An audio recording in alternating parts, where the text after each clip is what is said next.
Olá pessoal, tudo bem? Sejam muito bem-vindos. Eu sou Juliano Godoy e este é mais um episódio do Imigrantes. Hoje nós vamos de novo atravessar a fronteira, vamos um pouquinho mais para o norte e conversar com um brasileiro corajoso que está há mais de 20 anos, está passando frio no Canadá. O Marcelo Andrade, ele é engenheiro mecânico formado pelo ITA e trabalhou no setor bancário em Toronto por mais de 10 anos. No banco ele era responsável por atender clientes de tamanho médio e percebeu que tinha um déficit de conhecimento sobre o Canadá, sobre o país Canadá, sobre a economia canadense. E aí nisso ele viu uma oportunidade de transformar, né, essa falta de conhecimento no negócio. E foi então que ele fundou a Lucalex e hoje ele ajuda várias empresas a se estabelecerem no Canadá. Então vamos ouvir um pouco a história dele e qual o negócio dele. Marcelo, tudo bem? Seja muito bem-vindo. Ô, Juliano, tudo bem? Prazer estar aqui com você, com a turma. Muito bacana esse trabalho que você está fazendo de divulgar aqui as glórias e os percalços e os tropeços dos brasileiros que estão empreendendo fora do país, né? Que tem os dois lados sempre. E é um prazer para mim estar aqui contribuindo um pouco aqui com a minha história. Pois é, como você falou, começou essa história lá no Brasil. Na verdade, eu trabalhei no Brasil por 6 anos e no Canadá por 23. Então você vê a diferença, né? Eu me formei, trabalhei no Brasil no comecinho da carreira, mas logo vim para cá e estou aqui há muito tempo. Legal, vamos chegar lá um pouco para você contar essa história, mas eu queria começar pela pergunta mais importante, cara. A gente está gravando isso aqui no meio de março, né? O inverno aí já acabou ou ainda não? Depende da tolerância térmica. O horário de verão começou aqui no dia 13, agora, 5 dias atrás, né? No domingo passado, dia 13 de março, começou o horário de verão. Então, se estar em horário de verão é o medidor, não é o fato de que ainda tem gelo e neve no chão, então sim, já começou, já terminou o inverno. Mas não, até tá bom, quer ver? Ó, hoje tá 11 graus positivos aqui, tá quase dando praia já. Excelente. Então, Juliano, o nosso trabalho, eu vou falar um pouquinho do que a gente faz hoje, daí você vai indo aí resgatar o que você achar relevante do histórico, né? Bora lá. Porque a gente faz o seguinte, né? Faz mais ou menos 6 anos, 7, que nós estamos nessa trajetória específica de ajudar empresas estrangeiras a virem para o Canadá, empresários estrangeiros a virem para o Canadá. O Canadá, quando eu vim para cá, em 1999, as pessoas achavam muito estranho de alguém estar vindo para o Canadá. Ninguém falava de Canadá, as pessoas que estavam pensando em sair do Brasil só pensavam em Estados Unidos, alguns na Europa. Canadá era muito pouco no radar das pessoas. Eu já tinha os meus motivos para gostar de Canadá, que a gente pode falar um pouco hoje, mas de fato eu era uma raridade. Agora eu vou te contar, de uns 5 anos para trás, eu não sei se é porque teve aquela meme no Brasil da Luísa que está estudando no Canadá, ou o que quer que seja, é impressionante a quantidade. O Canadá hoje é o destino número 1 de estudante brasileiro de inglês no exterior. Então vem mais estudante de inglês para o Canadá do que vai para os Estados Unidos e para a Inglaterra, para você ter ideia. Legal, não sabia Que não. eu também não sabia e fui saber do pessoal do consulado. E, além disso, por exemplo, pessoas da área de tecnologia de informação, pessoal de TI, a quantidade de brasileiros de TI que chega aqui todo dia é impressionante. Tem muita gente vindo como profissionais. Para você ter ideia, a minha esposa é médica. E ela está num grupo de WhatsApp que chama Médicos Brasileiros no Canadá. O grupo tem 78 pessoas. Caramba, hein? Entendeu? Quer dizer, então assim, e não era assim. Quando a gente chegou aqui 23 anos atrás, era raro, as pessoas até estranhavam no Brasil, o que vocês foram fazendo no Canadá? Agora parece que o Canadá foi fazendo sentido mais e mais na cabeça das pessoas à medida que essas 2 décadas aí foram passando. E a gente viu um pico 5 anos atrás. De 5 anos para cá foi uma quantidade absurda de brasileiro que começou a chegar no Canadá. Legal. Mas Marcelo, vamos então, cara, contar um pouquinho mais dessa tua história. Como é que você foi parar aí, cara? Como é que você saiu, né, de onde você é no Brasil, fez ITA e tal, mas e aí você falou que já tinha esse desejo de ir para o Canadá. De onde veio esse desejo? Como foi a chegada até aí, desbravar a fronteira? Tem umas pessoas que vão para o exterior meio porque a carreira vai levando, né? Aparece uma oportunidade, uma transferência, o que for. No meu caso específico, eu sou uma daquelas pessoas que desde moleque, desde criança, eu tinha vontade de morar no exterior, né? E na época não tinha internet, né, porque eu sou velho. Então o que você fazia quando queria saber informação, você não tinha Google para ir, então você tinha que ir lá na Comprava o tele guia do estudante? né, guia do estudante, pior, você ia lá na Telefônica, pegava as páginas amarelas de Brasília e pegava o endereço da embaixada do país que você queria saber informação. Mandava uma carta para a embaixada mandava para você um catatal de informação. E eu fiz isso quando eu tinha 15, 16 anos. Recebi informação da Dinamarca, da Austrália e do Canadá, que eram os países meio que se alinhavam com o que eu achava que eu queria. Enfim, isso se esqueceu um pouco. Eu fui fazer a faculdade de engenharia e fiz um estágio na Alemanha, quando eu estava entre o quarto e o quinto ano da faculdade. Ao invés de tomar aquelas férias que a gente tem no verão no Brasil, eu fui passar, foi o meu primeiro inverno. Fui passar frio na Alemanha, entre dezembro de 92 e fevereiro de 93. E eu tomei um choque cultural de sair do Brasil, ir para o exterior, aquela coisa que você vê que morar no exterior não é fácil. Tem coisas maravilhosas, mas tem coisas muito difíceis. E me assustou um pouco aquilo. Então, aquele plano inicial que talvez eu tinha, que era, vou me formar, eu já vou embora, vou para fora, eu falei, o buraco é mais embaixo, eu acho que não. Deixa eu ficar quietinho por aqui. Eu fui trabalhar em São Paulo, lá na Berrine, na época, numa DTVM, né? Numa distribuidora de títulos de valor imobiliário, mercado de capitais. Fiquei em São Paulo por 1 ano e meio e decidi que aquilo não era para mim, nem São Paulo, nem o mercado de capitais, e eu acabei indo para o sul do Brasil, fui para Volvo Caminhões, em Curitiba. E voltei às origens de engenheiro mecânico, eu fui ser um gerente regional de serviço. Então, meu trabalho era visitar concessionárias e ter certeza que os donos de frota de caminhões da Volvo eram bem atendidos e tecnicamente o produto estava fazendo sentido, etc. E passei alguns anos na Volvo, fui promovido ali várias vezes nesse período e conheci uma curitibana que também tinha vontade de morar no exterior, que como eu, ela tinha, só que ela exterior para ela era Estados Unidos, né? E eu já tinha feito estágio na Alemanha e trabalhava numa empresa sueca. Então, para mim, o centro de massa era a Europa, para ela o centro de massa era Estados Unidos.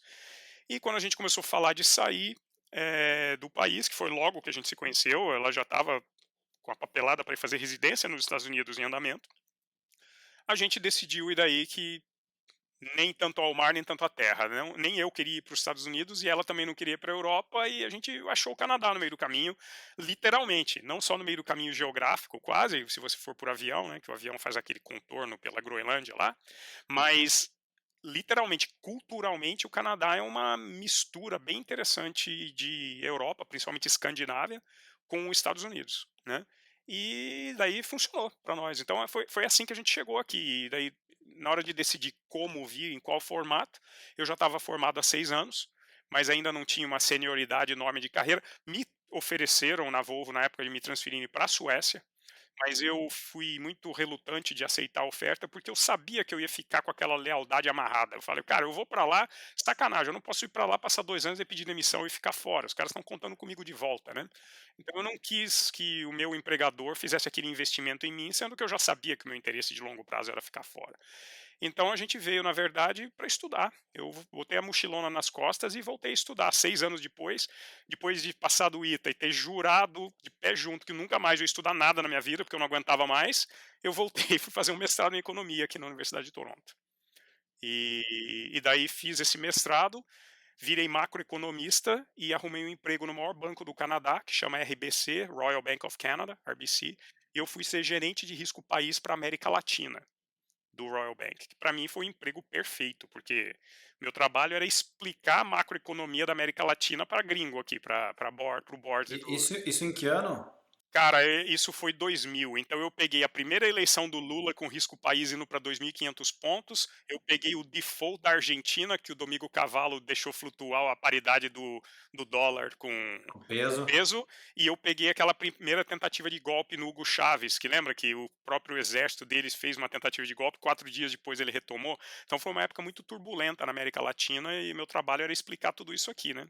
Fácil, trabalho fácil, hein? Era fascinante, né? Eu, eu gostava muito do trabalho, mas eu notei que era um trabalho muito específico também, tinha muito pouca área de atuação, né? Tinha que ser o banco maior do país que tem eventualmente algum investimento na América Latina. E foi por isso que eu pivoteei e fui para a área de commercial banking, como você falou na tua apresentação, que daí o que eu fui fazer foi emprestar dinheiro para empresas canadenses.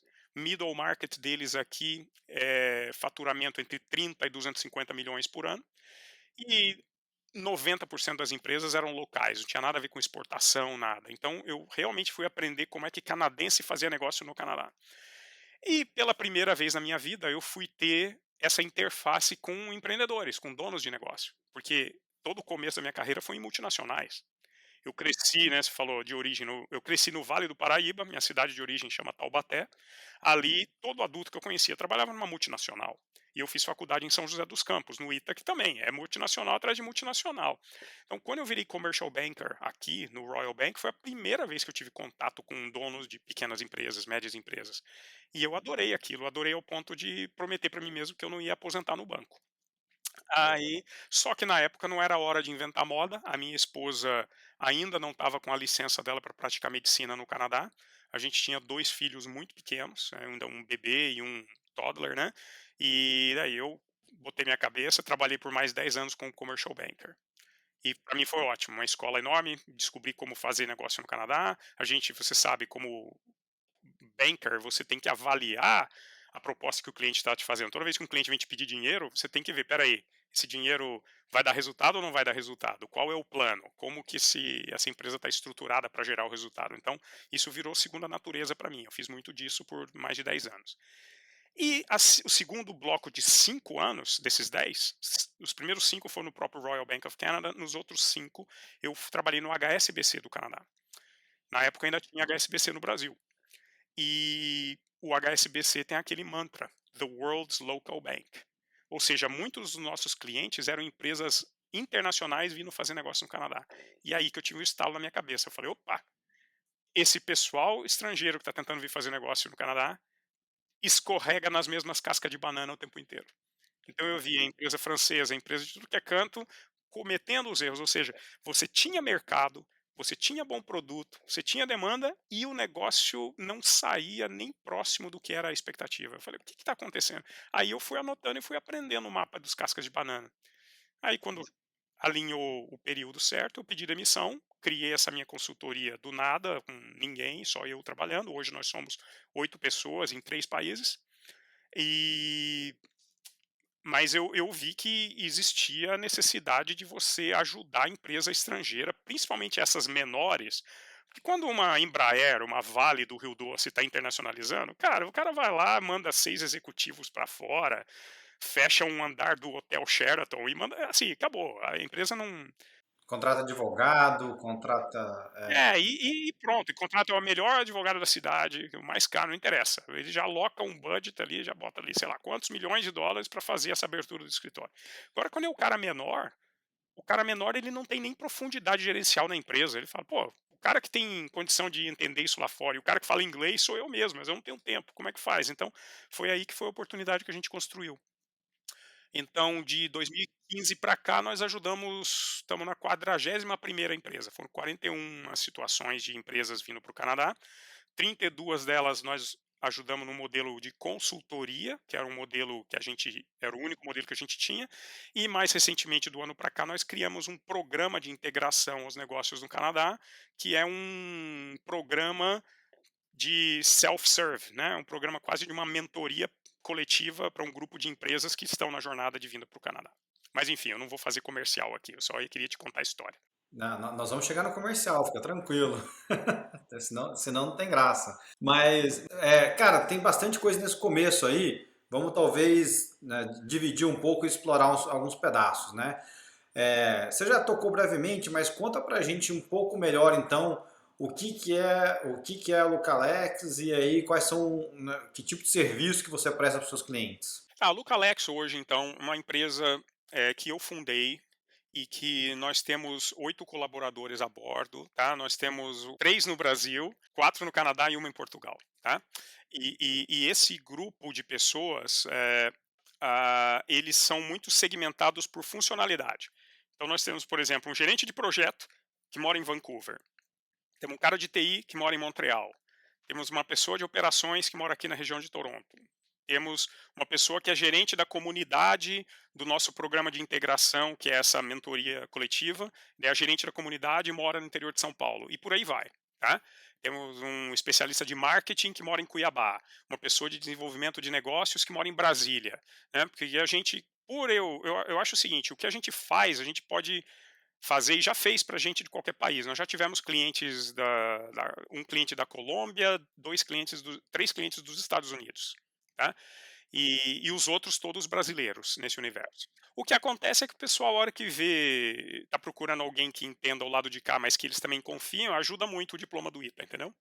Então acaba que brasileiro acaba gerando um volume de negócio Então, interessante. a maioria da tua clientela então é brasileira hoje. Hoje sim, nós estamos assim, eu não vou expandir a consultoria pura para outros mercados, mas eu vou expandir o programa de integração aos negócios, que é o que a gente entrega de uma forma muito mais digital. Esse nós estamos expandindo para outros mercados. Porque o que acontece no mundo é o seguinte: quanto mais problema você tem internacionalmente no mundo, mais gente está querendo vir para o Canadá. O Canadá tem uma característica que pouca gente sabe, que é o seguinte: mais pessoas morrem no Canadá todo ano do que nascem. Então, o Canadá tem um déficit de 400 mil pessoas por ano que você precisa trazer para cá para a economia continuar crescendo. Só que o Canadá, geograficamente, é super isolado. Você não consegue chegar aqui legal, fácil, certo? Você tem o Oceano Atlântico de um lado, o Polo Norte em cima, o Oceano Pacífico do outro, e os Estados Unidos inteiro embaixo, que já fica com um monte de gente. Então, o cara, para chegar no Canadá, realmente tem que estar comprometido a vir para o Canadá. Porque o Canadá é uma sociedade muito interessante, que atrai muita gente. Então, quando você tem uma guerra na Europa, ou um novo governo que está todo mundo com medo na América Latina, naturalmente, muitas dessas pessoas se voltam para o Canadá. Então, sempre tem esse fluxo constante de gente querendo vir para cá. E o empreendedorismo faz muito sentido no Canadá, porque o Canadá é o país que mais tem acordo de livre comércio. O Canadá, se eu não me engano, é o único país com quem você consegue fazer negócio sem pagar imposto, tanto nos Estados Unidos quanto na Europa. O Canadá tem acordo de livre comércio com a União Europeia, com o Reino Unido e com os Estados Unidos. Inclusive, então isso faz o Canadá ser um bom hub de negócios internacionais, e é por isso que a gente existe, para ajudar empresas estrangeiras a. Então, você me perguntou o que a Lucalex faz. Eu vou falar de uma forma muito simples, a gente depois pode entrar em detalhe de produtos se você quiser saber. Mas a gente encurta a curva de aprendizado, a gente faz com que o aprendizado específico sobre Canadá funcione mais rápido, a gente diminui a incerteza, portanto, reduzindo o risco, e a gente aumenta o leque de oportunidades, portanto, melhorando o upside, o potencial.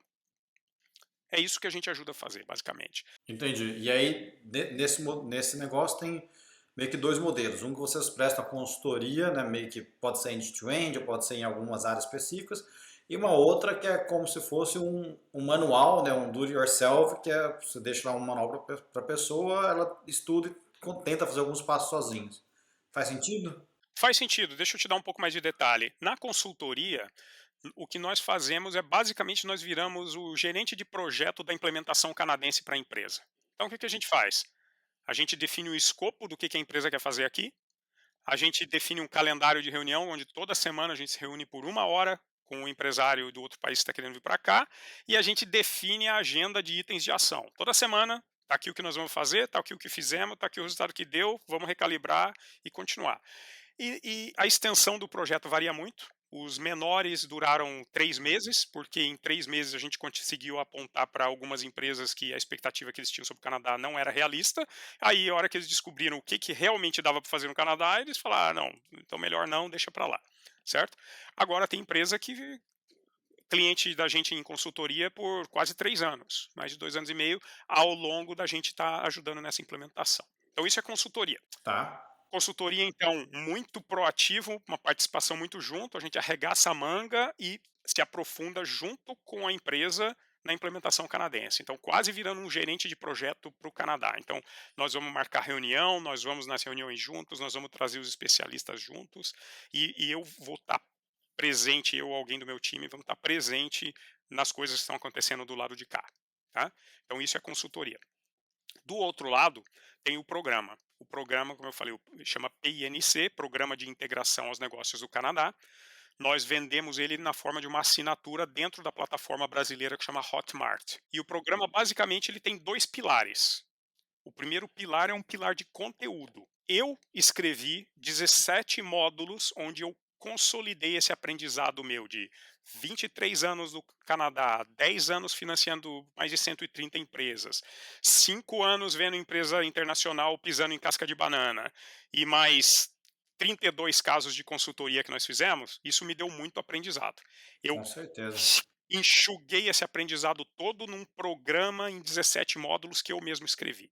Então, em termos de conteúdo proprietário nesse programa, tem o conteúdo que eu escrevi e cada módulo tem vídeo que eu faço, que aí depende da forma de aprendizado. Tem gente que gosta de ler, tem gente que gosta de ouvir. Então, eu fiz vídeo explicativo de cada um e a empresa consome na sua velocidade. Além disso, na área de conteúdo, tem conteúdos que não foram criados por nós, mas a gente faz como se fosse uma curadoria de conteúdo, ou seja, eu conheço as empresas que estão no programa e o que elas estão querendo. Então, eu fico escaneando. Quando eu estou falando eu, pensa esse É, Lucalex, tá? O nosso time claro. aqui fica escaneando o horizonte para toda a informação relevante que a gente encontra naquela área. Então, por exemplo, se tem uma empresa do agronegócio, a gente vê que o governo acabou de lançar mais um programa de incentivo à pesquisa no agronegócio, a gente coloca lá o programa. E a cada 10 artigos que a gente compartilha, eu pessoalmente vou lá e faço um resumo do significado dos 10 e por que eles são importantes. Além disso, a gente traz especialistas para conversar com o grupo. Então, ontem, por exemplo, que foi dia 17 de março, no nosso grupo, quem veio falar com a gente foi o head da Toronto Stock Exchange para a América do Sul. Os caras acham, a Bolsa de Toronto acha que a América do Sul é tão promissora em termos de startups de tecnologia que eles resolveram alocar um profissional só para desenvolver negócio na América do Sul. O cara é Caramba. baseado em Lima, Peru, e ele fez uma apresentação para o nosso grupo e hoje foi interessante, porque teve o maior burburinho ali, todo mundo querendo saber mais, todo mundo já tem 2 empresas falando em listar na Bolsa de Toronto ali. E assim, é coisa pequena, é coisa assim, empresa com valuation de 30 milhões já está falando em listar em bolsa aqui, entendeu? É coisa muito menor do que seria no Brasil ou que seria nos Estados Unidos, por exemplo. Então esse é um exemplo de expert de qual com especialista que a gente traz. Aí a gente traz especialista em imigração, especialista em jurídico, contabilidade, quem for. Então esse tudo que eu descrevi é o primeiro pilar, que é o pilar de conteúdos. Aí o segundo pilar é o pilar de comunidade, tá? Comunidade, o que acontece é que a gente vê que esse caminho de internacionalização ele é muito solitário, Juliano. Sim. A pessoa que sai muito sozinha, sem saber, você ir para um lugar onde você não conhece as coisas, é muito solitário. Então a gente criou uma comunidade de gente que está fazendo a mesma coisa ao mesmo tempo. Então nós temos 10 empresas lá dentro, que já tem empresa que já está no Canadá. Nós temos lá no grupo, por exemplo, uma dona de uma cadeia de churrascarias no Canadá, brasileira, churrascaria gaúcha aqui, mas ela está dentro do programa, porque ainda assim vê o que pode criar. Tem empresa de realidade virtual, você tem empresa do agronegócio, você tem uma diversidade grande ali. E a comunidade ela é ativada de 2 formas. Nós temos um grupo no WhatsApp, eu tentei criar no Slack, mas não adianta, o brasileiro gosta de WhatsApp mesmo. Então a gente criou um grupo de WhatsApp para facilitar as nossas comunicações e a outra forma de comunicação são as reuniões que a gente tem. Então, essas calls com os especialistas, eu chamo os membros do grupo para participar, porque daí eles ouvem ao vivo e têm a oportunidade de fazer perguntas. Essas calls aí eu gravo o áudio e deixo lá disponível. E daí a segunda coisa que acontece são as calls entre nós, membros do grupo, as empresas que estão vindo. É legal que um compartilha ideia com o outro. Aprendizado. Teve uma das empresas que montou um website canadense e estava tendo 3/4 dos acessos ao website deles estavam vindo do Canadá. E uma outra empresa falando: "Pô, como que você conseguiu isso?" E daí já vai lá a dica de SEO e tal, não sei o que, entendeu? Ou a empresa que já saiu o visto para uma empresa, ou a outra já conseguiu fazer incorporação, a outra está conseguindo um programa de incentivo, a fomento à inovação e por aí vai. Então elas muito que compartilham a experiência da trajetória, né, para não ser um caminho tão solitário. E até para ser motivador, né. É. Então é isso, a Lucalex é isso, tem esse primeiro braço de consultoria e esse outro braço do programa. Ah, é bacana que vocês estão com a empresa também durante todo o ciclo de vida, né?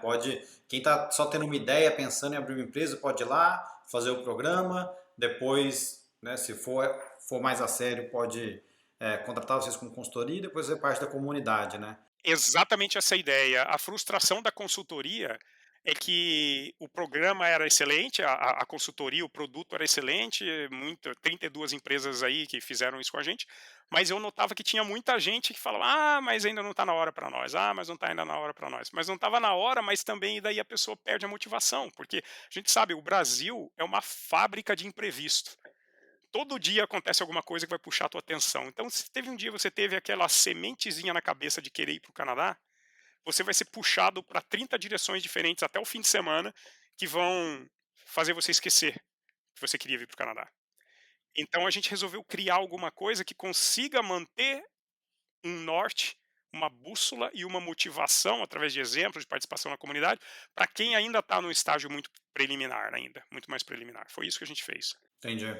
Agora, Marcelo, eu queria explorar uma coisa. Você tocou em alguns aspectos disso, como, por exemplo, do Canadá, que tem acordos de livre comércio com a Europa, com os Estados Unidos, etc. Mas né, imagina o seguinte, eu sou um empresário, estou começando a pensar na minha internacionalização. Não sei se o Canadá ia ser o primeiro país que viria à minha cabeça, né? Então, o que você diria para me convencer a abrir minha empresa no Canadá, né? O que o Canadá tem que faz sentido aí para ir? Acordo de livre comércio e muito dinheiro e facilidade para inovar. E por que o acordo de livre comércio é relevante? E, de fato, quando você senta lá no Brasil e pensa em internacionalizar de forma tradicional, o que você pensa? Ah, eu vou abrir o escritório nos Estados Unidos, primeiro lugar, porque é um mercado grande.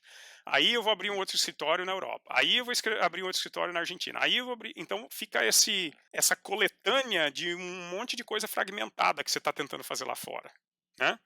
O Canadá ele fornece essa possibilidade de você construir um hub internacional num lugar só, com ganho de escala.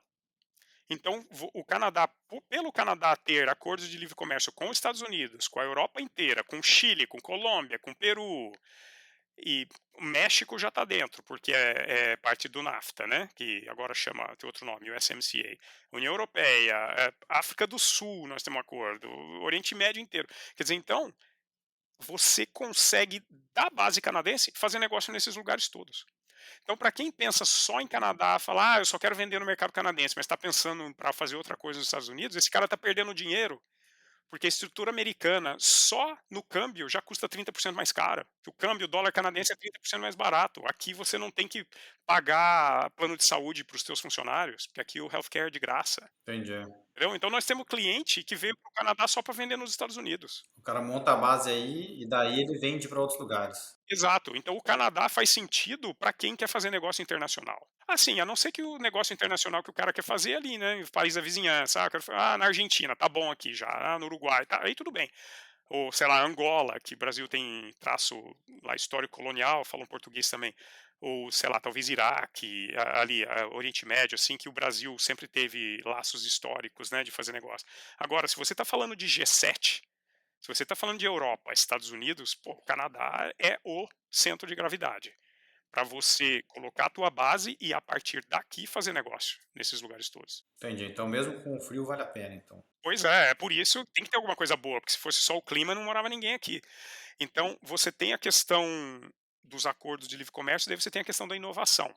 Você vê, mesmo empresas e assim, inovação, a hora que eu falo, o empresário brasileiro já torce o nariz, pelo seguinte: o que acontece é que o Brasil, como tudo muda muito rápido, ninguém é maluco de fazer um plano estratégico de 5 anos. Porque se você fizer, às vezes você faz só para lá, ficar pegando poeira na prateleira, mas você não vai nem tentar implementar, porque as janelas de oportunidade no Brasil se abrem e se fecham muito rápido. Então o que você precisa ser no Brasil é rápido e aproveitar as oportunidades, porque você não sabe o dia de amanhã. Isso gerou no empresariado brasileiro de forma geral uma falta de visão de longo prazo. E isso não é um demérito a ninguém, isso é só uma característica de sobrevivência. Quando você vive num mercado onde você não tem um horizonte grande pela frente, e você tem que construir alguma coisa para funcionar aqui onde você consegue enxergar, certo? Então, quando você fala em pesquisa e desenvolvimento, inovação, o cara pega no sono, né? Porque o que ele está pensando é assim, isso aqui vai ser um buraco, um poço sem fundo, que eu vou ter que botar um monte de dinheiro, que quem sabe, se eu der sorte, 5 anos depois eu vou colher alguma coisa. Então quem que inova no Brasil? Quem inova é quem tem excesso de fluxo de caixa. Ah, tá, o dinheiro está sobrando, tá bom, então joga isso aqui na inovação, que não vai dar nada mesmo, mas também está sobrando esse dinheiro, a gente não precisa dele. É mais ou menos essa a ideia. No Canadá trata a inovação de forma totalmente diferente. O Canadá é um país de custo de mão de obra alto, tem certos commodities, minerais fortes e tudo, mas o resto, a natureza, como você já aludiu várias vezes na conversa, aqui não tem mãe natureza, né? Aqui você tem madrasta natureza, né? Entendeu? Então, até o setor do agronegócio, para quem não sabe, o Canadá foi descoberto por franceses. Eles chegaram aqui em 1600 e pouco. A primeira expedição dos franceses, quando chegou o primeiro inverno, morreu um terço dos caras, Dá para imaginar. Uhum. de frio. Então, desde lá atrás, o cara aprendeu que para você conviver com essa natureza, você tem que ter tecnologia. Não dá para fazer um sapato meia boca, senão teu pé cai quando vai congelar, tem que ser um sapato bom. Então, desde sempre, esse foco técnico sempre foi muito forte no Canadá, inclusive para o setor agro. Então, o que acontece é que o Canadá desenvolveu ao longo das N décadas políticas de inovação, políticas de inovação. Então aqui, quando você tem uma ideia nova, você vai conseguir fundo do governo perdido, fundo perdido, para botar aquela ideia de pé. Então é Ou totalmente seja, tem um incentivo por trás. enormes, tem mais de 1000 programas, muito dinheiro, a burocracia é extremamente simples para acessar esses programas. Aí o cara fala: "Ah, mas aqui no Brasil também tem". É, tem, só que você vai entrar lá, vai demorar um ano para você mandar, e daí vai para a universidade, daí cai na mão do chefe de departamento, do pró-reitor, do reitor, não sei o quê. O cara demora 18 meses para ser aprovado o negócio, às vezes. Aqui coisa, às vezes, 2 semanas o programa já está rodando, com um formulário de 2 páginas que você preencheu. Então, muito pouca burocracia, muito dinheiro e muito talento. O Canadá tem 65% da população com curso superior. Então, o sistema educacional canadense é um dos melhores do mundo, lá em cima, junto com Finlândia, Coreia, Hong Kong, etc. E, além disso, o sistema de ponto de imigração canadense, ele é muito forte em relação ao nível educacional. Então, cara, eu acho que todo iraniano que eu conheci aqui, o cara tem PhD em alguma coisa, entendeu? Então, isso faz com que seja um país muito baseado no conhecimento. Então, é por isso. Então, voltando lá no começo, eu tô perguntando, porra, por que Canadá? O cara tá pensando, por que Canadá? Canadá é para isso. Se o teu negócio você precisa ou deveria estar fazendo inovação para se manter competitivo ou para abocanhar mais mercado dos outros, você quer inovar, bota um braço de inovação aqui no Canadá, porque você vai conseguir inovar com dinheiro de graça do governo canadense e vai vender essa inovação com maior margem de lucro no Brasil mesmo, que seja. E o segundo é, quer vender isso, tem fé no taco, acredita que o que você vende é de excelente qualidade, põe uma base no Canadá e começa a vender para um monte de lugar, porque o governo do Canadá vai te ajudar muito, inclusive. Falando de programas de incentivo, você tem programa de incentivo comercial. O governo do Canadá paga para empresas canadenses, eu acho que até $75.000 por cada mercado que você queira tentar desenvolver. Então, se você está aqui e fala, vou tentar vender na África do Sul, o governo te dá 75 mil a fundo perdido para você contratar um consultor, para você fazer uma viagem lá, participar de uma missão comercial ou de uma feira no mercado que você está querendo ir. E 75 mil por mercado. Quer dizer, se quiser fazer em 4 mercados diferentes, você está recebendo 300 mil do governo a fundo perdido. Isso não existe no Brasil, entendeu? É, isso que eu ia falar. Eu tenho até medo de subir isso aí no episódio, porque eu acho que vai ter brasileiro vai ter ideia de ir para aí só para falar que vai abrir mercado, depois vai sumir, cara. Então, Não, mas esse que aí é bom você ter tocado nesse ponto, porque o Canadá é um país de que o que vale você tem que escrever, e se está escrito, então vale. Não tem jeitinho, não tem. Então, eu vou dizer que vou abrir uma empresa aí, mas na verdade o que eu quero. Não tem esse mais na verdade, entendeu? Aqui não existe contrato de gaveta, não existe veja bem, não existe sabe o que é. Se você tem realmente um plano de negócio, se você quer construir um plano de negócio para ir em direção a essas duas coisas que eu estou falando, aí beleza. Agora, se o cara não tem o plano, isso vai ficar claro rapidinho também, ele não vai conseguir ver. legal. Marcelo, você falou da diferença de mindset um pouco dos empresários, né? Então, o empresário brasileiro de ser curto prazo, né? Do estilo vende almoço para comprar janta, porque, né, infelizmente é o nosso país, né? Tudo, né, como diria o Pedro Malan, até o passado no Brasil é incerto, né? E no Canadá não, no Canadá tem essa visão de longo prazo, etc. Além disso, né, assim, o que mais, agora falando talvez do ambiente de negócios, né? O que mais você vê de diferença do ambiente de negócios dos dois países? Cara, nós vamos precisar de mais uns 18 episódios do teu podcast para cobrir essa resposta, mas deixa eu tentar. Pega uns dois ou três maiores, então, vai. Eu diria o seguinte, a primeira coisa muito clara é que é o seguinte, o Canadá é um país muito mais de especialista, seja os profissionais, seja as empresas. É um país onde quanto mais nicho você for, melhor é. O Brasil já não é assim. No Brasil, vamos pensar no Brasil um pouco. Eu sei que você está nos Estados Unidos, Juliano, e muita gente que está ouvindo teu podcast talvez esteja em outros países também, mas assim, nós que somos brasileiros, a gente sabe o seguinte: o Brasil é um lugar onde a reputação vale muito. Por quê? Porque você não pode falar com qualquer cara que te ligou e te contactou, você não sabe se o cara é picareta, se não é. Então você precisa construir a reputação. Basta olhar qualquer website de empresa nacional no Brasil. O website começa assim: fomos fundados no ano tal, temos os nossos prédios, não sei, em tal lugar, tal lugar, tal lugar, não sei quantos mil metros quadrados, temos tantos funcionários e blá, blá, blá. Cara, você não falou nada o que que a empresa faz e que problema você resolve. Você só está falando de você, por que que você deve ser, por que que se deve acreditar em você, por que que é a tua reputação. Mesma coisa currículo de brasileiro, né? Você já viu o currículo? Como é que se faz o currículo no Brasil? Pô, fiz faculdade na Unicamp, no ITA, na USP, fiz pós na GV, o mestrado no exterior, na Wharton, e fui diretor da empresa tal, tal e tal. Quanto mais nome de grife, melhor. Daí o que acontece com a empresa brasileira? Empresa brasileira chega aqui e acha. Então, assim, no Brasil, o que acontece? Se a empresa vende, sei lá, pegar uns nomes grandes aí no Brasil: Gerdau, Lojas Renner e Bradesco. Vamos dizer, são 3 clientes teus no Brasil. Ah, o que eu vendo para Gerdau, Lojas Renner e Bradesco. Cara, só isso você já consegue reunião com o diretor de um monte de empresa. Porque o cara pensa, pô, o cara vende para Gerdau, o cara vende para Loja Renner, o cara vende para o Bradesco, o cara vende para Embraer. Quer dizer, a grife do teu cliente é o que define que o cara quer falar com você. Ele fala: esses caras são bons, traz eles aqui, eu preciso falar com um cara bom. Bom, corta, olha para o Canadá. Extremamente oposto disso. Se você chegar aqui no Canadá e falar: eu vendo para a NASA, o cara vai olhar e falar: tá bom, mas eu sou um restaurante, eu não sou a NASA. O que que você faz para a NASA que você acha que serve para mim? Não, mas eu vendo para a NASA. Cara, tá bom, mas, cara, eu não sou a NASA, não sou agência espacial. Então, ó, boa sorte. Vai falar com as agências espaciais que ficam lá em Montreal. Eu sou restaurante. Então, assim, e isso é uma coisa que o brasileiro tem uma dificuldade danada de entender, o empresário brasileiro. E pior, quanto maior a empresa, menor o cara entende. Porque o Canadá é um lugar de nicho. Quanto mais específico for o que você faz, maior vai ser a tua reputação e mais o canadense vai querer falar com você. Quanto mais genérico você for, generalista, porque essa história de falar: ah, não, por que que você vai comprar de mim? Ah, porque eu tenho melhor preço e excelente qualidade. Cara, todo mundo fala isso e não é só o canadense que fala isso com o brasileiro, é todo mundo. E aqui, lembra, é país de imigrante. Então, do jeito que tem você, vamos dizer que seja uma empresa de software, que tem os developers todos no Brasil e que está querendo vender hora homem aqui fora, falando: ah, eu vou vender hora homem aí para você porque eu tenho o custo do developer meu em real, lá no interior de não sei da onde, o cara é baratinho, mas eu vendo, eu tenho a metodologia ágil, não sei o que, eu consigo fazer tudo isso. Cara, com esse discurso, só nesse mês o cara deve ter ouvido de outras 10 empresas da América Latina, da Bolívia, da Argentina, da Colômbia. O cara ouviu a mesma coisa de cara das Filipinas, da Romênia, da Ucrânia, hoje da Índia, um monte do Paquistão. Então, o cara tá vendendo commodity. E no Canadá é o tal negócio, commodity você vai pagar na bacia das almas lá, o preço de commodity. Tem que ter alguma coisa diferencial. Então o que que é? Um escritório local que você montou?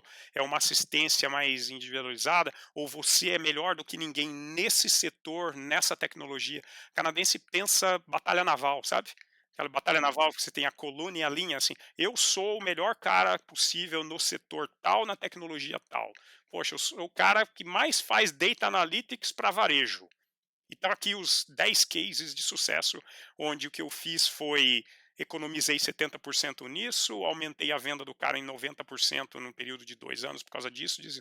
É isso que o canadense quer ver. O canadense quer ver coisa tangível e mensurável de resultado que você já gerou para cara igual ele aqui, entendeu? E essa eu acho a maior diferença cultural de fazer negócio no Canadá e no Brasil. Aqui é a terra de quem é especializado. Legal, legal. Marcelo, você falou que no começo, quando você estava tendo essa ideia, até quando você estava tanto no Royal Bank ou no HSBC, que você percebeu as várias cascas de banana que os empresários, né, se escorregavam quando iam para aí. O que você acha que são, de novo, né, duas ou três, né, principais cascas de banana que o empresário cai quando ele vai abrir um negócio aí no Canadá? Também tem N, né? Assim, a primeira é não ter um website em inglês daqui. Não é assim, tem alguém aqui no meu time que fez cursinho no Yazigi, sabe? Não. Contrata alguém local daqui que entende não só o idioma, mas entende também a forma de se comunicar com o mercado local. E faça teu website aqui. Não adianta um .com.br.en, não é isso que eu estou falando. Falando um website com domínio local. Isso é a primeira coisa. Outra coisa é o seguinte, não coloca lá, se você tem 4 escritórios no Brasil, até em São Paulo, Rio, Belo Horizonte, não sei o quê, o cara não sabe o que que é nada disso. A única coisa você não vai estar enfatizando para o cara que você é uma empresa grande, porque o cara não sabe onde que é o Brasil, por que que é grande, por que que não é. A única coisa que você está passando de mensagem para ele é: "Ah, esse cara é de um lugar diferente do meu".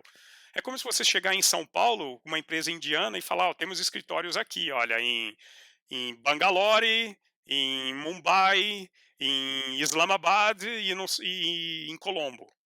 Cara, vai te impressionar isso a comprar? Não, você nem sabe onde é. Não é uma questão de preconceito, não. É uma questão de desconhecido mesmo. Então eu diria o seguinte: casca de banana, desculpa, é muito grande, é você referenciar demais sucesso que não tem nada a ver com o cara aqui fora, entendeu? Claro que você quer falar quem são os seus clientes e tudo até para ter, mas não ache que isso vai encantar o cara. Então, por exemplo, se a Rede Globo é tua cliente no Brasil, não ache que você botar o nome da Globo lá, o cara vai falar: "Caramba, o cara faz a Globo". O cara não sabe quem é a Globo, entendeu? Então, assim, é largar esses troféus que no Brasil encantam todo mundo, achar que isso vai encantar o cara aqui também. Isso é a primeira grande casca de banana. Não customizar a sua comunicação adequadamente com o que é necessitado do lado de cá. Entrar falando de você nas reuniões, ao invés de entrar perguntando para o cara. Primeiro você tem que entrar tendo feito pesquisa e entender o que que é a realidade do outro já. Não entra lá e fala: "E aí, me fala da tua empresa". Não, isso aí você fez um monte de pesquisa antes de ir para a conversa com o canadense. E a hora que você já vai com exemplos que mostrem como que você já resolveu o problema que você acredita que o cara tem. Quer dizer, o cara não quer saber o quanto que você é maravilhoso, quão grandes são os teus clientes, e o cara não quer saber isso. O cara quer saber por que que você vai resolver o meu problema melhor do que qualquer outra pessoa que eu já conheço. Cara, é jargão, mas é assim, é foco no cliente, né? Esse que é esse que é a principal diferença. Quando você vai abrir um negócio, seja, e de novo, não precisa ser o seu próprio negócio, mas quando você está trabalhando em alguma empresa e você vai vender né, um bem ou um serviço, quando você vai com esse foco no cliente, ele te abre muito mais portas, né? Não é ficar falando quão bom você é, o que você já fez, mas é falar como o que eu tenho pode te ajudar, né? O que eu tenho que serve para você. Mas veja bem que interessante, né? Tem um cliente nosso aqui que é um laboratório de análises industriais lá no interior de São Paulo. Eles nem estão internacionalizando, a gente está ajudando mais com as coisas financeiras internas e tal, porque veio via conexões que a gente tinha. Mas olha que interessante, eles estão há 2 anos sem buscar fazer venda no mercado. E as vendas deles caíram talvez 15% no período, até por Covid. Ou seja, o mercado já busca, sem você fazer força para vender, o mercado busca. De novo, vamos lembrar o que que é o Brasil. O Brasil tem 212 milhões de pessoas, 212 milhões de pessoas, e você tem uma competição que não necessariamente é do mesmo nível que você. Tem muita gente competindo? Tem, mas tem gente que talvez não seja tão boa assim, entendeu? Tem um monte de universidade no Brasil? Tem, mas quantas são as boas? Tem um monte de empresa no Brasil em cada setor? Tem, mas quais são as que fazem o negócio direitinho, entendeu? Então, assim, o Brasil tem muito de tudo. Então tem muito consumidor, tem muito cliente, tem muito competidor, mas também tem muito competidor ruim. Então o que que acontece? No Brasil, quando você faz as coisas direito, com um nível legal de competência, cara, o mercado está em volta de você. Você vai vender rápido. Por quê? Porque o competidor promete e não entrega, o competidor não tem boa reputação, o competidor enganou, o competidor mentiu, o competidor. Então, se você faz a coisa direita no Brasil, a venda vai acontecer. O problema é o seguinte: o problema no Brasil não é vender. O problema no Brasil é o seguinte: você vai ser pago? Quanto que vai custar o imposto? Quanto que é o funcionário que você precisa contratar para botar isso? Quanto que vai te custar esse funcionário? E se a venda cair depois no outro mês, consegue demitir o funcionário e se livrar do custo fixo? Quer dizer, no Brasil o problema é a operação, que é um pepino. Então tem um mito enorme que todos nós já ouvimos, que é: o Brasil é o lugar mais difícil do mundo de fazer negócio. Eu discordo totalmente disso. Porque eu recalibro, eu diria, o Brasil é o lugar mais difícil do mundo para se operar um negócio. Isso eu concordo. Como você falou, Pedro Malan já falava: no Brasil até o passado é imprevisível. Você estava pagando imposto de determinado jeito 5 anos atrás, os caras passaram uma lei nova agora que incide retroativo, agora você tem um passivo tributário que você não sabia que tinha. Isso é maluco para o Brasil. Nenhum outro país, aqui não tem isso. Nenhum outro país tem esses absurdos que tem no Brasil. Então isso faz com que operar uma empresa no Brasil seja um pesadelo, a coisa mais difícil do mundo. Agora lembra, fazer negócio não é só operar. No Brasil você tem um mercado sentado em cima de você, mercado enorme, cheio de gente. E é essa parte que o empresário brasileiro, como é que chama em português? Take for granted. Assumem. O cara assume, não, o mercado tá aí, é só fazer. Se eu abrir a empresa e botar os caras para trabalhar, isso aqui eu vou vender. O cara acha que venda é uma consequência natural no Brasil. Porque é, porque o mercado tá ali. O mercado tá sentado em cima de você tá sentado em cima do mercado. Aqui fora é uma briga danada por mercado. Você tá nos Estados Unidos, você sabe a competição feroz que é aí. Todo competidor seu é bom pra caramba. É verdade. Todo competidor é bom pra caramba, todo competidor é super profissional, não sei o quê.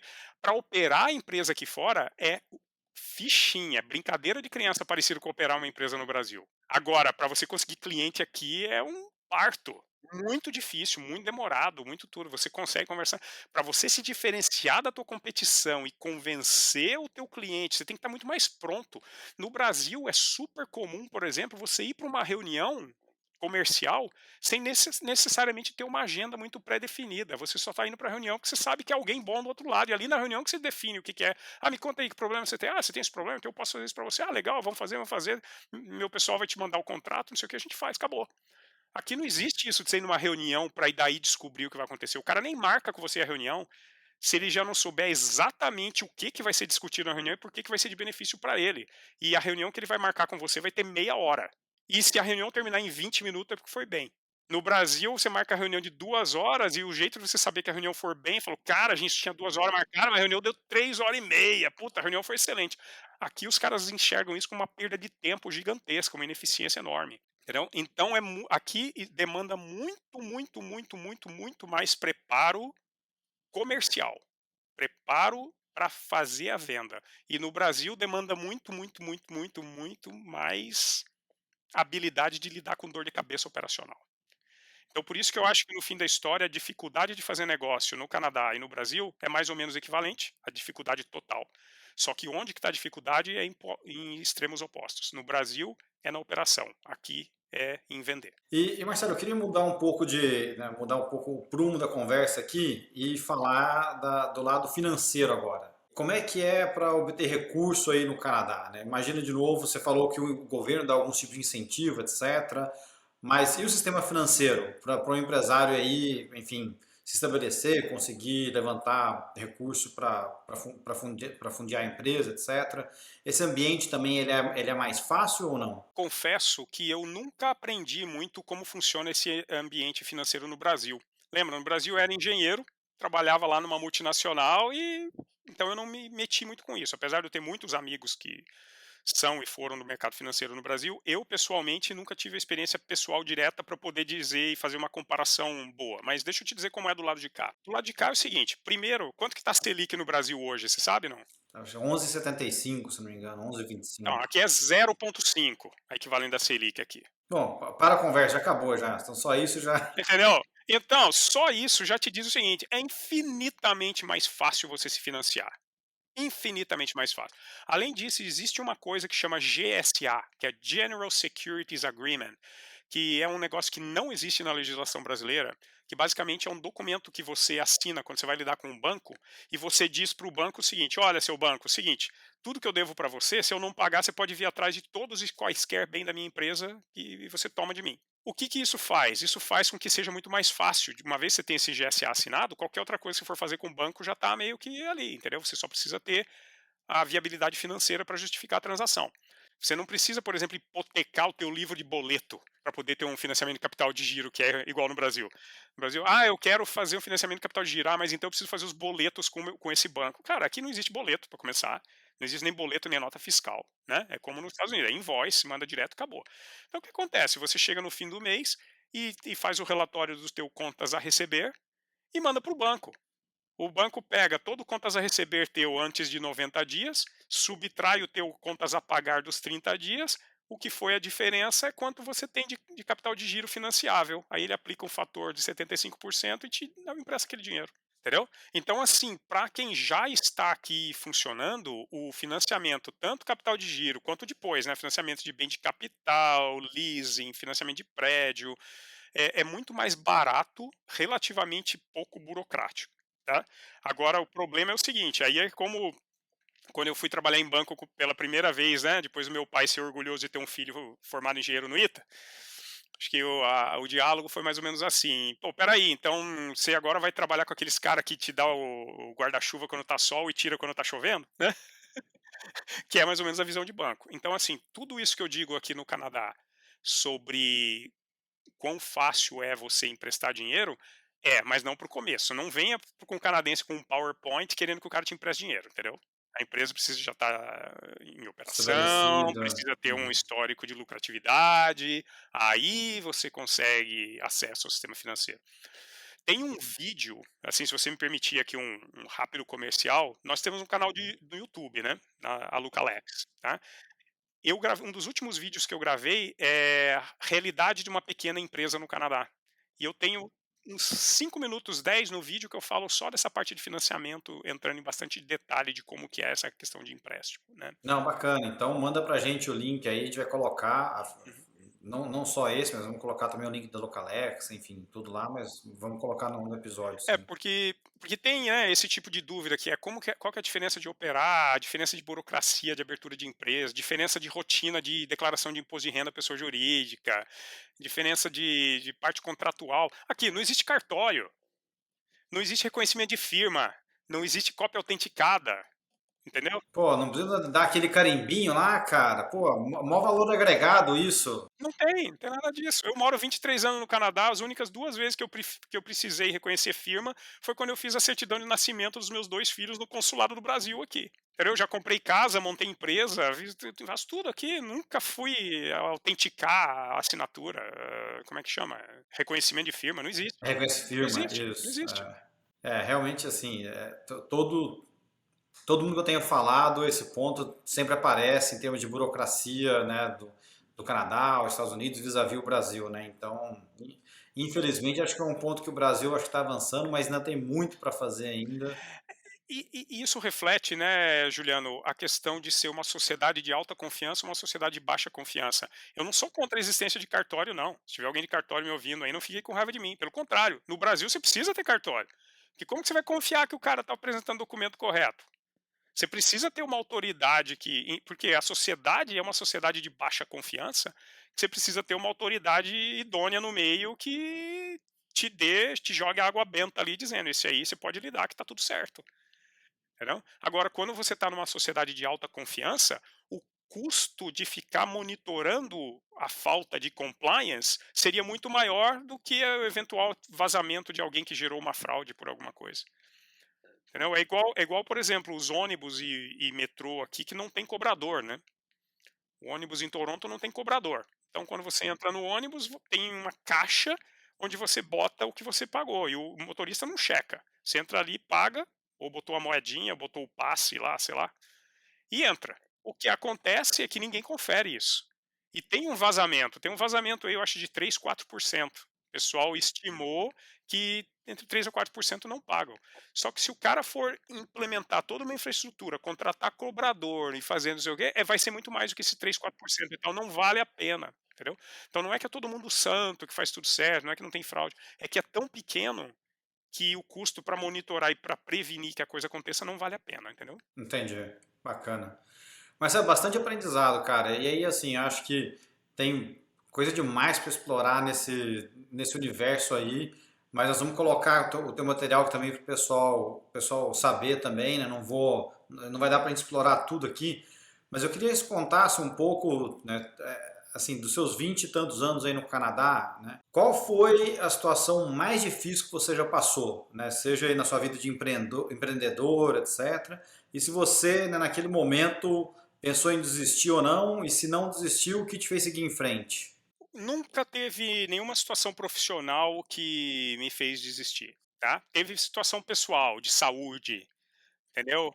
Alguém aqui ou lá com uma doença grave e que você está longe da família. A parte que faz você se questionar se você devia estar aqui fora ou não, para mim, para minha esposa, meus filhos nasceram aqui, eu tenho 2 meninos aqui, um de 17 e um de 19 anos. Então sou só eu e minha esposa, né, que temos esses dilemas. Assim, 100% das vezes que doeu muito no coração foi alguma coisa a ver do lado pessoal, nunca foi nada profissional. entendeu? Profissional teve muito no comecinho, naquele primeiro ano, ainda mais assim, você imagina eu, né, chegando aqui com meu diploma do ITA, cargo bacana que eu tinha lá na Volvo em Curitiba, eu cheguei de salto alto, né, Juliano? Então eu cheguei assim, eu sou o cara, cheguei aqui eu tinha 28 anos, mas já tinha cargo executivo, que é normal no Brasil. Mas aqui não é normal at all. Aqui não é normal. Aqui o cara com 25 anos, o cara tá terminando a faculdade, daí o cara vai, passa um ano viajando pela Europa, daí ele volta, muda de carreira, faz outra coisa. O cara com 30 anos tá começando a vida. Então, pra mim, no começo, esse lado foi difícil, mas nunca ao ponto de fazer a gente questionar o caminho. Entendeu? Pra minha esposa também não. Ela também, ela demorou vários anos para conseguir ter ela é médica, né? E tem a licença para praticar aqui, é professora na Universidade de Toronto, faz pesquisa na área dela. Mas então assim, foi difícil para nós 2 no começo, a gente meio que se realocar na posição profissional que a gente achava que a gente tinha conquistado. E que no começo você chega na terra dos outros ainda não Teve que calçar a sandália. calçar a É, sandália da humildade, né. Exatamente. Então teve isso um pouco, mas foi difícil, mas nunca ao ponto de fazer a gente questionar o caminho. Marcelo, eu queria voltar um pouco na. Você falou que ajudou 32 empresas até agora, né? Então, meio que duas perguntas em uma. Eu queria saber assim, se os empresários brasileiros, se tem algum. É, então, tem uma concentração em algum setor, né? Mais empresas de agronegócio, etc., que tenta ir para aí. Então, essa é a pergunta número um. E a número dois é quais são os setores de maior demanda no Canadá? Né? Então, né, é TI, enfim. Excelente, eu acho que a resposta para as 2 perguntas é mais ou menos a mesma. Na verdade é o seguinte, os nossos clientes, tanto dos 32 de consultoria quanto os 10 agora no programa, no PINC, então 40 e tantas empresas aí, a resposta é a mesma, não tem uma demografia em comum. Nós já tivemos uma empresa que contratou a gente pré-startup, ou seja, era só o fundador que tinha pego um pacote de demissão voluntária de uma multinacional, uma empresa grande no Brasil, e queria montar uma startup, mas já queria montar aqui fora. E contratou a gente lá atrás, nesse comecinho para ser. Então, desde isso. E nós temos cliente que tem mais de 2.000 funcionários, 38 anos de mercado e por aí vai. Então, assim, a gente navega muito bem o tamanho diferente. Em termos de setor, rapaz, setor também nós ajudamos desde a academia de jiu-jitsu a vir para cá, aquele pessoal da Gracie Barra, abriu aqui, foi cliente nosso lá atrás. A empresa química, de produto químico, empresa de manufatura, de produto industrial, produto médico, muita gente de software, naturalmente, porque software, você abre o laptop no outro país, você internacionalizou, né, basicamente, né? Então, muito software, mas não necessariamente só isso. Então, assim, não tem um setor específico e nenhum tipo de tamanho de empresa. Agora, o que todo mundo tem em comum? Tanto para quem virou cliente nosso, quanto quem que acha que o Canadá vale a pena. É quem está tentando fazer uma coisa diferente, quem quer ser um inovador. É quem está querendo se diferenciar, quem quer fazer uma coisa diferente, bota a fé no taco e fala: "Caramba, nós somos bom pra caramba. Tem um mundo inteiro lá fora, ninguém faz isso que a gente faz. A gente pode ir para lá, a gente vai", entendeu? O cara que está acostumado só a sentar no mercado, que é muito grande, mas ele tá bom ali, tá bom, o cara que está pensando só em fazer mais dinheiro sem investir, esse cara vai ficar frustradíssimo com o Canadá. O cara que só quer mandar o catálogo e a lista de preço e acha que qualquer que seja o que ele vende vai se vender sozinho, só alguém ficar batendo em porta aqui para ele, esse cara vai se decepcionar demais com o Canadá. O Canadá é um lugar para quem quer vir fazer parte da comunidade de negócio, muito provavelmente mexer com algum tipo de inovação. E inovação tem uma coisa interessante, que a gente fala de inovação, o pessoal pensa, empresa de software, TI, pesquisa e desenvolvimento. Deixa eu te dar um exemplo claro de um ex-cliente meu do banco que recebe em média em torno de 4 milhões de dólares de fundo de incentivo de inovação por ano. Sabe o que os caras fazem? Bala, bala, balinha, tipo balinha drops, assim, balinha de tipo, bala. Por Aham. quê? Porque toda vez que o cara vai bolar um sabor diferente, vamos dizer que ele quis agora fazer um negócio sem açúcar para diabético. A formulação muda. A formulação vai ser diferente, o processo de fabricação vai ser diferente, a temperatura talvez tenha que ser diferente, porque agora o ingrediente é diferente. E tudo isso que você faz com incerteza dentro da tua operação, isso é elegível para ser reembolsado por fundo de pesquisa. Então você fala, o cara aí pode estar pensando, não, mas eu não tenho nada de inovação, eu sou uma fábrica de móvel de madeira. Cara, Se quiser tá trabalhando com um jeito diferente de fechar a gaveta, que não faça barulho, tudo isso é inovação. E isso no Brasil você tem que fazer com o seu próprio dinheiro, aqui fora você faz com o dinheiro do governo. Entendi. Então é isso, quem que é um bom, qual é a característica dessas empresas? Não é tamanho, não é tamanho do bolso, não é tamanho da empresa, não é a idade da empresa, é a cabeça dos donos. Você acredita que o que você produz é de qualidade global, você consegue vender em qualquer lugar, e você acredita que para o que você vende continue sendo sempre melhor, você precisa estar consistentemente melhorando. Se você acreditar nessas 2 coisas, o Canadá é o lugar para Aí o você. Canadá é o lugar Independente certo. do que você vende, independente do teu tamanho. É isso aí. E aí chama o Marcelo para te ajudar a chegar lá. É isso aí. Pois é, estamos aqui, é sempre um prazer. E nesses 23 anos que você tá aí, cara, tem alguma. Conta aí alguma. Eu tenho certeza que tem alguma história engraçada de língua ou cultura, etc. Que né, você falou, pô, não acredito que eu fiz isso, que eu falei aquilo. Só pra gente talvez encerrar aqui num lighter note aqui. Eu tive um emprego logo no começo, que eu trabalhava muito com software de projeção de econometria. E esse software ele gerava um output que a gente tinha que trabalhar numas planilhas de Excel para apresentação, porque software naquela época, no né, começo dos anos 2000, fim dos anos 90, software de econometria era um treco pesadão, né? Gerava uns relatórios horrorosos. Então, para poder ir para a diretoria, para apresentação bonitinha, a gente usava o output do software, botava numas planilhas para gerar os gráficos, tudo bonitinho e tal. E eu tinha o quê? Eu acho que eu tinha 29 anos, a minha chefe tinha 31, e a gente estava com um problema lá na planilha, lá, que eu entrei e herdei a planilha que, por coincidência, ela tinha feito a planilha antes, né? Ela tinha feito uma dessas planilhas lá específicas. E eu tô lá, oh, I don't know what's the problem with this shit. Ai, ai, ai. Ao invés de falar shit, né? Então, assim, essas coisinhas do inglês, I don't know what's the problem with this shit. Oh my god, this shit is not working. Então, assim, né? Tem coisa que, obviamente, você vai pegando com o tempo, tem coisa que provavelmente o meu sotaque. Meus filhos, interessante, os dois são nascidos aqui, eles falam que o meu sotaque. Dá pra dizer que eu não nasci aqui. Que eu tenho algum sotaque, mas não dá pra dizer de onde é. Eles falam que o meu sotaque não é sotaque de brasileiro. Então, eu não sei. Eu não sei. Mas essa do shit e do shit é bem. Essa história é boa, essa história é boa, cara. Marcelo, pra gente, cara, podia ficar aqui horas com você, aprendi um monte, mas vamos respeitar também o seu tempo, os ouvintes. Só pra gente acabar aqui, tem um quadro que chama de rapidinho, são 4 perguntinhas e, cara, fala aí a primeira coisa que vier na sua cabeça sem pensar muito aqui, sem elaborar muito. Mesmo estando tanto tempo fora do Brasil, você ainda sente falta de alguma coisa de lá? Pessoas. Pessoas. Família e amigos. Legal. E o que você descobriu aí no Canadá que agora você não vive sem? Segurança pessoal, para mim e para minha família. Não estar preocupado se o meu filho está voltando de ônibus ou a pé pela rua às 11h30 da noite. Eu sei que ele vai chegar em casa. O máximo que vai acontecer, ele vai passar frio. Legal. E cara, assim, o episódio inteiro foi sobre isso, mas enfim, se tivesse que dar um conselho para quem quer empreender no Canadá, qual seria esse conselho? Precisa planejar e estar disposto a aprender sobre a realidade canadense.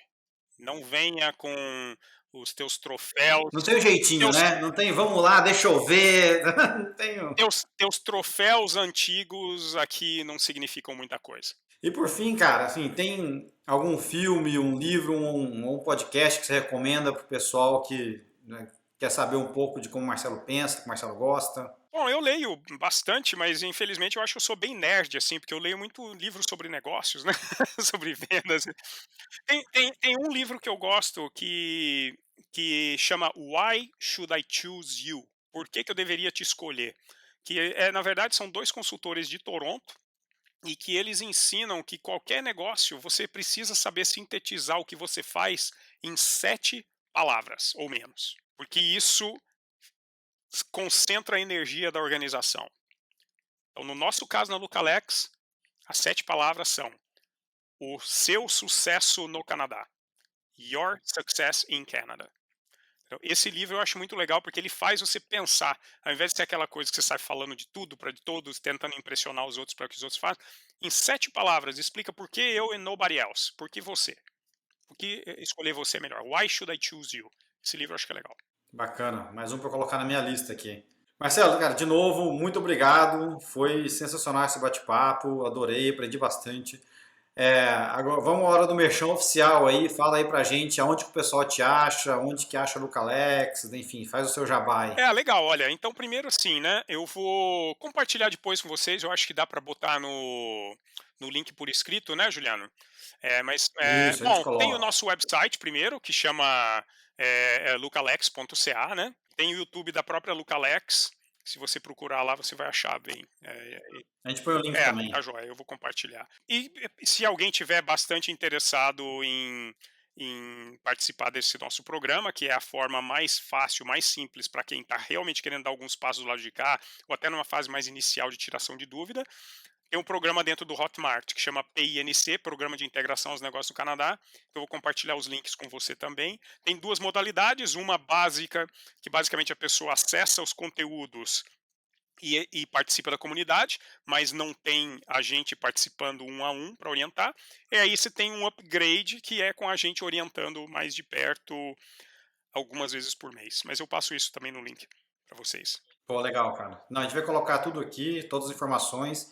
Acho que assim, pô, para quem tá pensando em, né, empreender no Canadá, ir pro Canadá, etc., tem um one-stop shop, né? Vai lá no material do Marcelo, vai no Lucalex, é um baita guia para você ver se realmente é isso que você quer e qual o passo a passo, né? Então, Marcelo, mais uma vez, cara, super obrigado. Queria agradecer também todo mundo que ouviu o episódio no Spotify, no Apple, que viu esse episódio no YouTube também, valeu. Nesse negócio de dar nas 7 palavras, né? Assim, acho que o recado que eu tenho no final é o seguinte: se inscreve no YouTube. Pronto. Então, não vou pedir para você dar like, dar comentário, fazer nada. Só vai lá, se inscreve no meu canal do YouTube para acompanhar a gente, para receber vídeo bacana como esse, informação legal como essa. Sobrar tempo e dá para você fazer um comentário, dar um like, joinha. Se não der, só vai lá e se inscreve, já está valendo. Né? E compartilha com seus amigos mais próximos, só os 10 mil mais próximos está valendo. Gente, é isso aí, eu fico por aqui. Obrigado, até a próxima. Valeu! Abraço.